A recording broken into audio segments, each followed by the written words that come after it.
Allô, allô! J'arrive tout juste de voyage et comme je dis toujours qu'on peut apprendre dans toute situation, j'ai envie de te partager mon expérience de voyage en 5 leçons.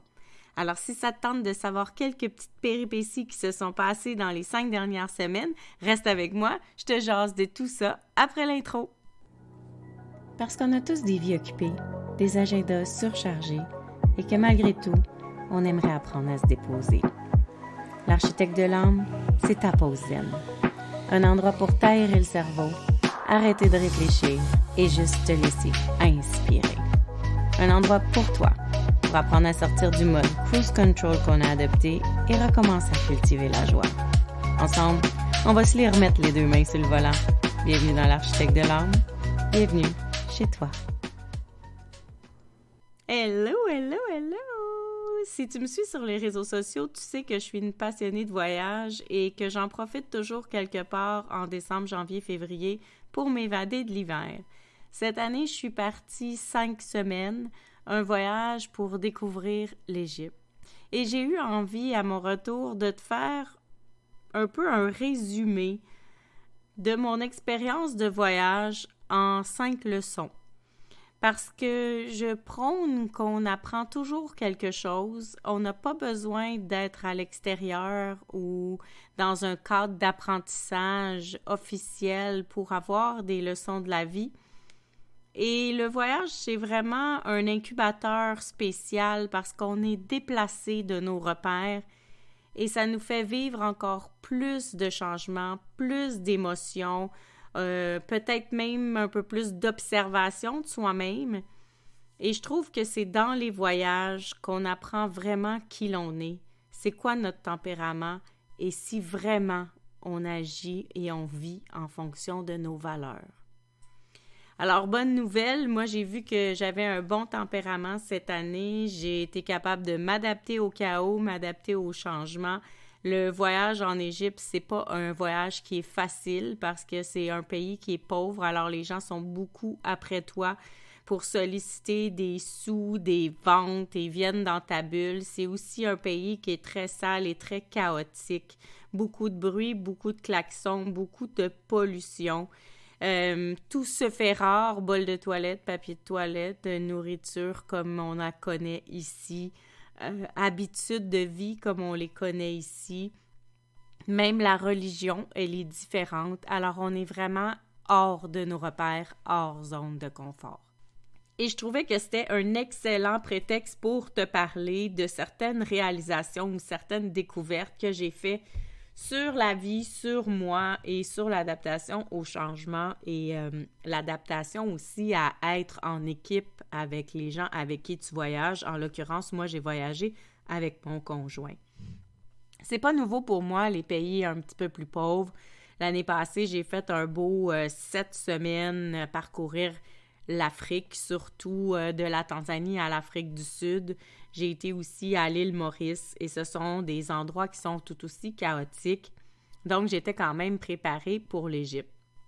Et c'est un voyage que je chérissais depuis ma tendre enfance. Alors, ma première leçon, ça a été vraiment de matérialiser le voyage de ses rêves.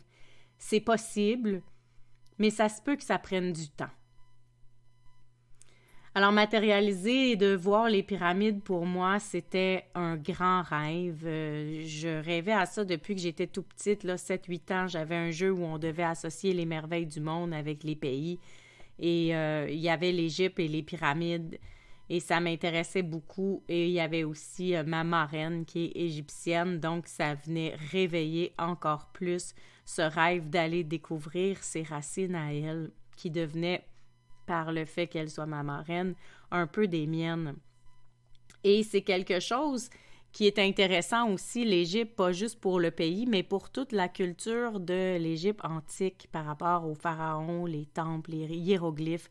C'était une portion de l'histoire qui m'intriguait beaucoup et que j'avais vraiment envie de découvrir. Et ça m'a remis 40 ans pour matérialiser ce rêve-là. Tu vois, j'avais 7-8 ans, ça m'a pris 40 ans.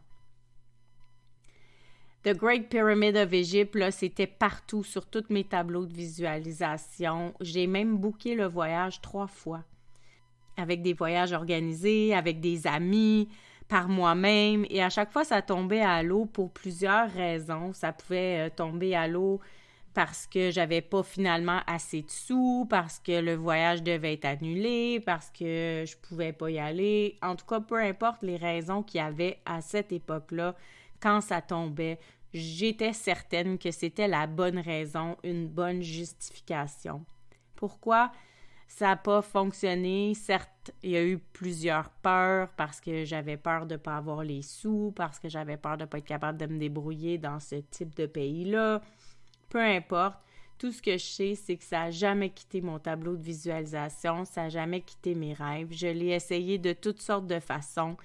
Et la matérialisation, ce que je me suis rendu compte, c'est pas juste de dire « OK, je vais mettre le premier dépôt et l'univers va faire que je vais avoir l'argent le jour du voyage ». C'est pas tout à fait ça. C'est comme un peu la pensée magique de manifestation de l'époque. En tout cas, c'est souvent comme ça que je l'ai booké puis que finalement, ça s'est pas fait. C'est plus quand j'ai commencé à être consciente que je voulais y aller, que je voulais le matérialiser d'une façon plus sereine, plus sécure, plus conviviale et que je voulais choisir comment j'allais le vivre, que j'ai commencé à le mettre sur mon tableau de visualisation et aussi à faire les préparatifs, à me renseigner, à m'éduquer, à mettre l'argent de côté, à vouloir y aller une fois que j'allais avoir le cash dans les mains plutôt que d'y aller à crédit. En fait, ce que j'ai fait, c'est que pour pouvoir matérialiser, j'ai vaincu chacune des peurs qui me retenaient de le faire une à une. Je les ai confrontées, je les ai écoutées et finalement, en janvier dernier, je me suis ramassée aux grandes pyramides d'Égypte, à concrétiser mon rêve, à faire du chameau autour des pyramides, à visiter l'intérieur des pyramides et à apprendre finalement tout ce qui était l'histoire de l'Égypte antique. Alors non, c'est pas toujours facile de faire des choix, c'est pas toujours facile de matérialiser, mais ce que je veux que tu retiennes, en fait, ce que moi j'ai retenu de cette expérience, ma leçon numéro 1, c'est que matérialiser, contrairement à ce qui est popularisé, des fois, ça peut prendre du temps, mais il est jamais trop tard, parce que même après 40 ans, mon rêve s'est concrétisé et ça m'a fait autant plaisir que s'il s'était concrétisé dans l'année où je l'avais décidé. Autre leçon que j'ai apprise, c'est que exprimer sa divinité, être bold, être loud, être marginal, on dirait que c'est un peu plus facile en vacances, surtout dans un pays comme l'Égypte. J'avais pas de difficulté à m'habiller un peu différemment que je m'habille ici. Et ça m'a fait réaliser quand je regardais les photos que de toute façon, on fait ça un peu partout. On s'imprime du pays, on s'imprime de l'espace, on s'imprime même du tout inclus où on va. On se donne un style quand on va en voyage, en tout cas beaucoup plus les femmes que les hommes, je remarque. Et quand on revient à la maison, ça devient un petit peu effacé, tout ce qu'on a créé, tout ce qu'on a vécu. On n'a pas de misère à mettre nos beaux chapeaux, nos belles robes, nos beaux bijoux et briller de mille feux quand on ne connaît pas personne autour. Mais quand c'est le temps de revenir à la maison, on éteint tout ça. Et je me suis dit cette année, non, moi, j'ai pas envie d'éteindre ce que j'ai créé en voyage parce que je trouvais ça le fun de me promener avec mon chapeau, avec mes grandes robes de princesse. Je trouvais ça excitant d'afficher mes couleurs. Et chaque fois que je m'achetais une pièce de vêtement ou un bijou, je me questionnais vraiment, est-ce que je l'achète pour le porter ici ou est-ce que je vais vraiment le reporter à la maison? En fait, est-ce que je vais oser le porter à la maison? Et c'est ça qui motivait mes achats, c'est de me dire, est-ce que je peux être moi en tout temps? Est-ce que je peux, moi, me donner le droit de vibrer cette vibe-là de divinité, de magie, de force, de femme accomplie, même quand je vais être de retour à la maison. Parce que trop souvent, les colliers en coquillage qu'on s'est achetés en vacances, puis les bracelets en petits nœuds ou en cuirette avec des inscriptions bizarres ou les vêtements beaucoup trop flash qu'on a achetés dans les pays chauds, bien, on serre ça dans le tiroir en se disant qu'on le mettra au prochain voyage, mais même au prochain voyage, on ne l'amène pas parce que quand on est de retour en ville, on n'est pas dans cette énergie-là. Alors moi, je me suis vraiment vue apprendre de ça parce que quand j'avais un foulard dans les mains avec des motifs de hiéroglyphes dorés, je me suis dit, OK, ici, il passe inaperçu, mais à la maison, je vais-tu être game de le porter? Si je me sens bien avec ce foulard-là ici, est-ce que je vais oser me sentir bien avec ce foulard-là à la maison? Et la réponse, c'est oui. C'est oui parce que j'ai envie de vibrer qui je suis tout le temps, en toute authenticité. Alors, ça a été une belle leçon pour moi de me donner le droit de mettre des grandes robes même dans mon quotidien. De m'acheter une belle robe de chambre égyptienne qui brille de 1000 feux juste pour flâner dans le salon. D'oser mettre mes belles grandes robes quand je vais retourner au travail, au bureau. De me donner le droit d'être moi, de m'habiller comme j'ai envie de m'habiller.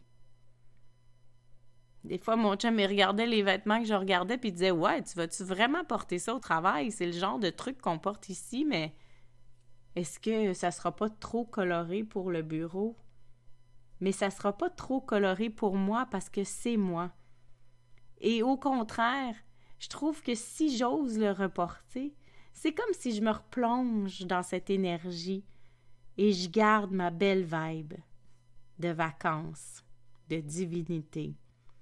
Et puis finalement, c'est pas d'être bold ou d'être osé, c'est juste d'être soi. La troisième leçon que j'ai retenue, c'est une leçon que tu connais déjà. C'est quelque chose qu'on se fait dire tout le temps dans nos quotidiens. Ta vie d'aujourd'hui est le reflet de tes choix d'hier.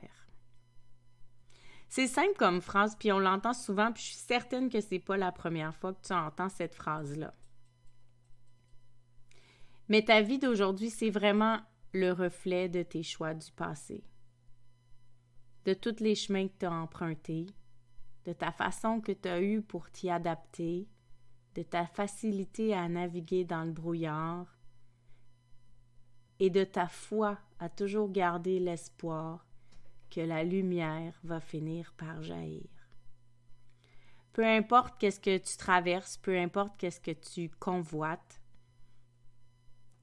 c'est ton mindset qui va créer la beauté de demain.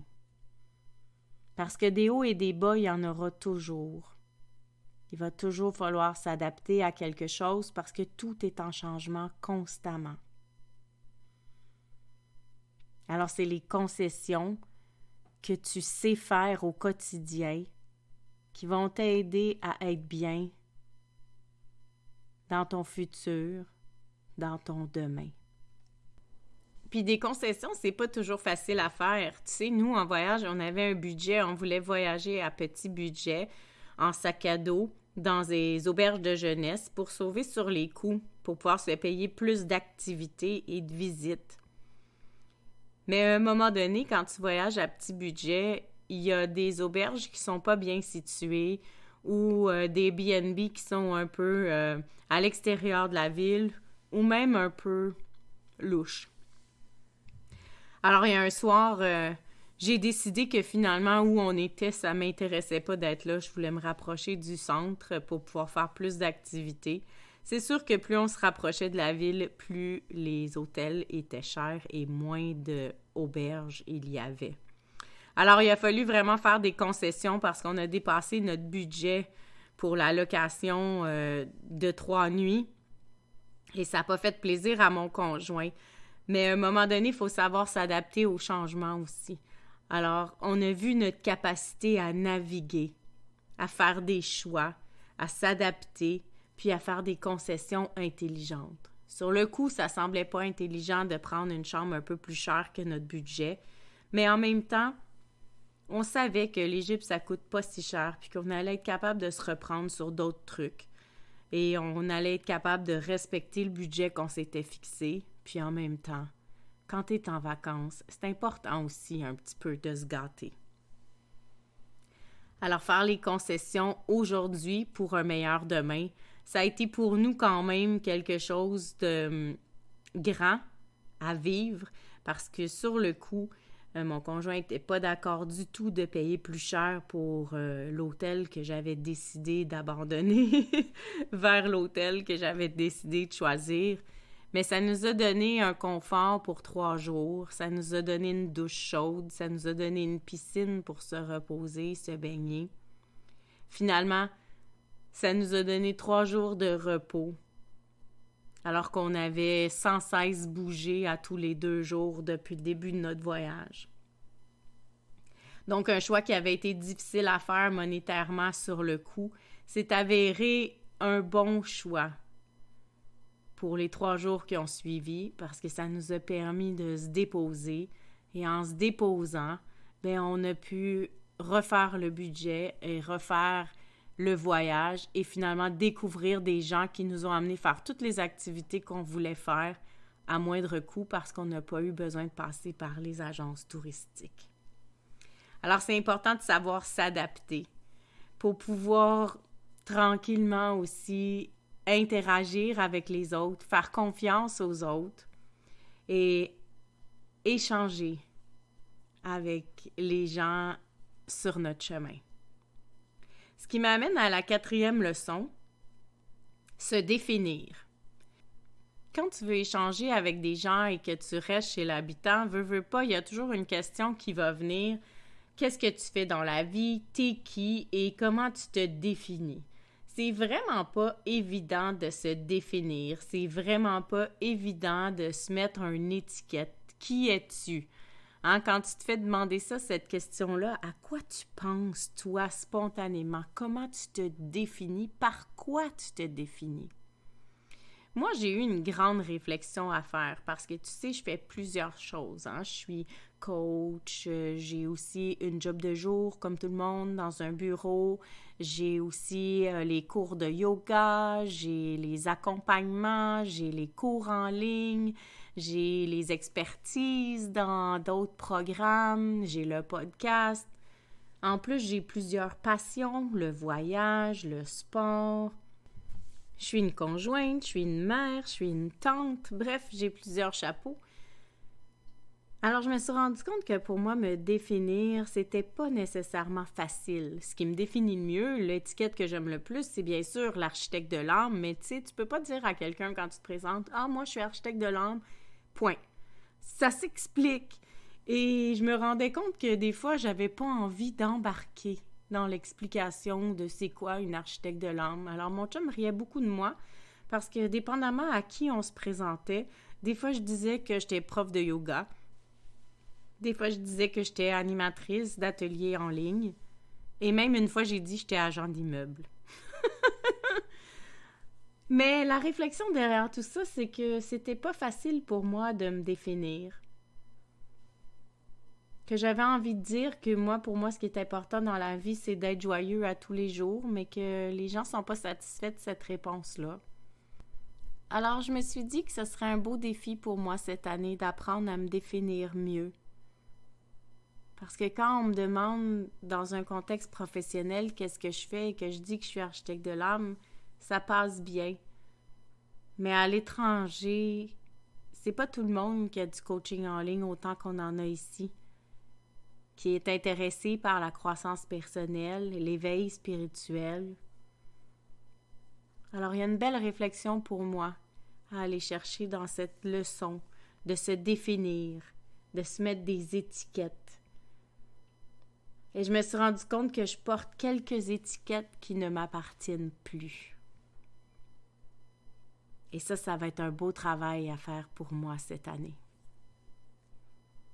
Et c'est grâce au voyage que j'ai appris ça, parce qu'on se présente à tous les jours ici aussi, mais j'avais pas mis le doigt dessus parce que j'étais dans un contexte confortable, parce que j'étais dans un contexte habituel avec des gens qui sont habitués d'entendre parler de ce que j'ai à dire. Est-ce que tu en as des étiquettes qui ne t'appartiennent plus? Est-ce que tu en portes des étiquettes, des définitions qui ne te conviennent pas, qui t'ont été nommé ou imposé par d'autres personnes, ta famille, ton éducation, des générations. Ça prend un peu de perspective pour être capable de sortir de nos comportements, pour être capable de voir comment on se définit. Comment on se définit versus comment on aimerait se définir, ou comment on pense qu'on se définit versus qu'est-ce qu'on dit réellement, avec les mots, avec les gestes, avec le regard.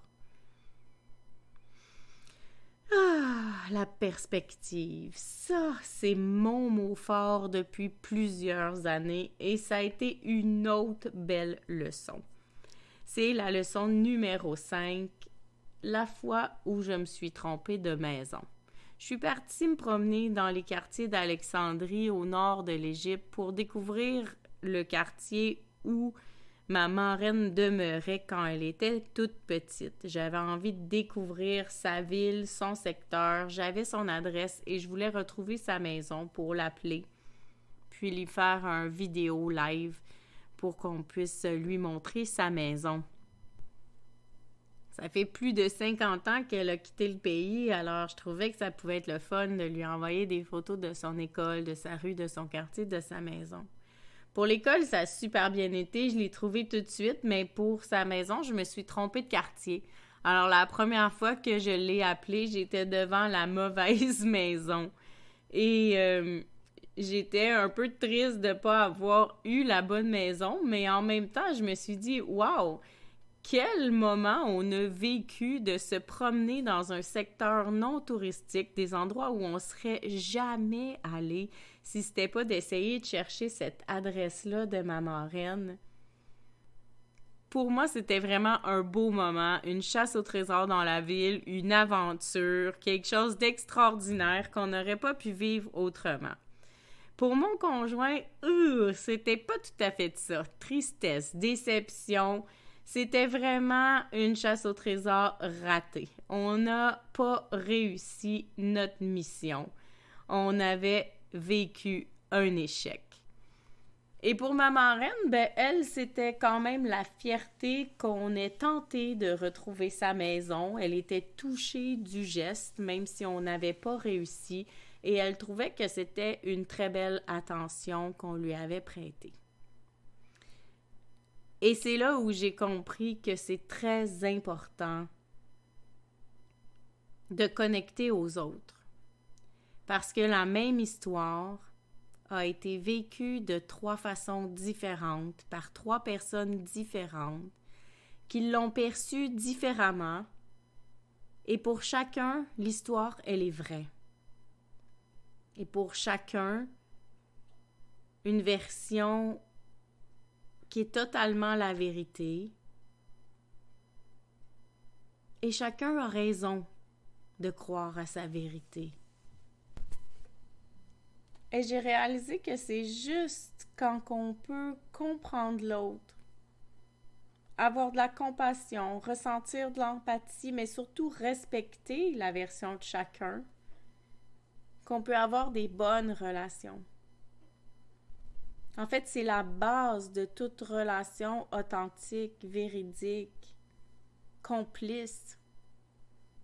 Parce que c'était pas facile pour mon conjoint de vivre un échec. Il avait même l'impression d'avoir perdu son temps.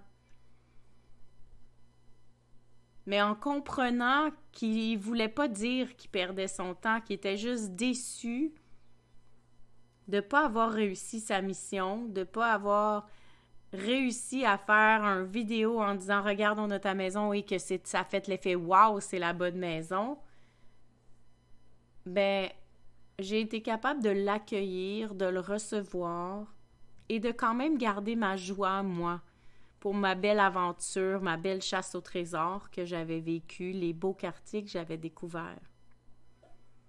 Et comme on n'est pas rentré dans une confrontation en essayant de me dire « voyons donc, t'as pas raison d'être triste, t'as pas raison d'être déçu, on a passé un bel après-midi », comme je l'ai respecté, lui, il a aussi respecté le fait que moi, j'étais joyeuse, puis j'étais pas triste comme lui. Puis il a aussi respecté le fait que moi, je trouvais ça vraiment génial d'avoir fait 30 minutes de tuk-tuk, 30 minutes de tramway, 30 minutes de marche pour finalement aboutir à rien. Que je trouvais ça drôle, que je trouvais ça amusant, que je trouvais ça léger, que je trouvais que c'était une belle aventure à raconter. Ben, je l'ai respecté, il m'a respecté. En un mot, on a été capable de prendre la hauteur, de la perspective sur la situation. Et si j'avais juste un truc à retenir de tout mon voyage, ce serait ce mot-là. Parce que tu sais, dans l'intro, des fois, je te dis que la plus belle leçon que je peux t'enseigner, c'est d'écouter ton feeling. Mais avant d'écouter ton feeling, c'est important de prendre la perspective nécessaire pour être sûr que c'est un bon feeling et que ce n'est pas justement une réaction. Alors, le voyage a vraiment amené un cadeau de la perspective au niveau du respect. Parce qu'être empathique à l'autre, ça se fait régulièrement dans notre couple, mais dans notre quotidien, c'est plus facile d'être en réaction quand ça ne fonctionne pas. Dans tes habitudes, c'est plus facile d'être déstabilisé quand tu es habitué à tes repères. Tandis qu'en voyage, on a la chance, nous, d'être 2 voyageurs expérimentés et on est habitué de se faire déstabiliser. Alors, on a eu le recul nécessaire pour se respecter l'un l'autre. Et ça nous a apporté à un autre niveau un peu plus élevé de complicité. Et ça, on s'est dit qu'on veut garder ça à notre retour à la maison. Et puis, la dernière leçon, c'est pas la leçon en fait, c'est un constat que quand on revient, il y a souvent un roller coaster d'émotions. C'est difficile de reprendre la routine après avoir été dans la légèreté, dans la joie, dans la spontanéité pendant 5, 6, 7, 8 semaines.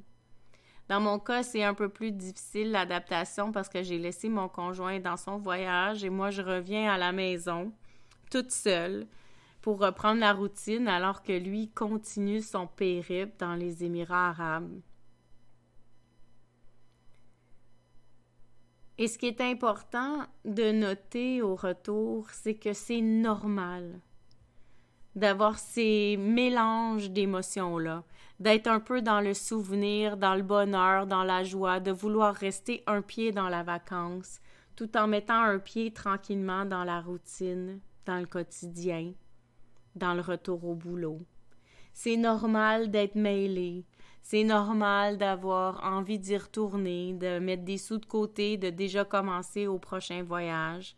Mais c'est aussi normal d'avoir hâte de replonger dans ton travail, dans tes habitudes, de retrouver ta salle de bain, ton lit, ta famille, tes enfants, tes repères, ta routine. Et c'est normal que les deux te plaisent à égalité et qu'il y a un petit moment où c'est difficile pour le corps et surtout le mental d'accueillir cette dualité-là à l'intérieur de toi. Alors, au retour de vacances, mon plus beau conseil que je peux te donner, c'est de prendre le temps de recevoir ce mélange d'émotions-là, ces roller coasters d'émotions-là, de confusion, et de te donner le temps de te déposer tranquillement dans tes pantoufles, dans tes souliers, et de surtout, avec douceur, prendre le temps que ça prend. Et si pour toi, c'est 1 semaine ou 10 jours ou 2 semaines pour vraiment être revenu dans ta routine, offre-toi le luxe d'être mélangé, d'être confus et d'être dans une zone grise pendant ce moment-là. Et plus tu vas te l'offrir, plus ça va être facile de revenir. Pour ma part, je suis habituée de le faire, alors j'ai même plus de problème avec les décalages horaires. Parce que j'ai une excitation quotidienne de ce qui s'en vient dans ma journée. Et c'est ce que j'avais envie de te souhaiter aujourd'hui. Pas besoin d'un voyage pour être satisfait de son quotidien, pas besoin d'un voyage pour aimer sa vie. Mais quand tu pars et que tu reviens, tu te rends compte que, Colin, on est bien chez soi.